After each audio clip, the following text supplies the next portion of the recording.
Welcome to another NCCD360 tutorial. Once you are ready to start validating applications, you can begin this process by using the review and approval process inside NCCD360. Starting from Student Profile.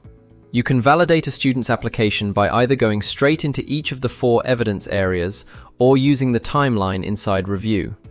Click on Submit for review. This is where you are submitting an application within your team for review of a single application. Click Confirm. You can see up the very top next to the student profile is the review page. Select the observation that is to be counted in the current census period. This will bring up a timeline of events. Click on the 4 evidence areas and this will highlight evidence in those key areas that you wish to validate, like so. You can either reject an application. By clicking Reject, your application will then revert from pending back to draft mode.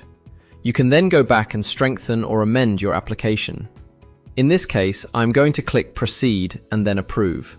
Once an application is approved, click on the History tab, which will take me to a timeline of events for the current NCCD year.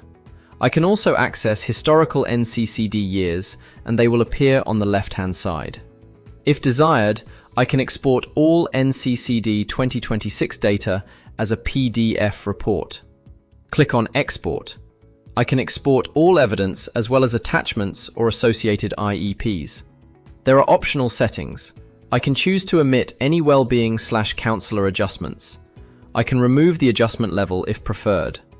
Once you have enabled the correct report settings, click Next, then click on Download Report. You will then be able to open your report in your downloads. Thank you for watching. We hope this tutorial helps you confidently approve applications on NCCD360.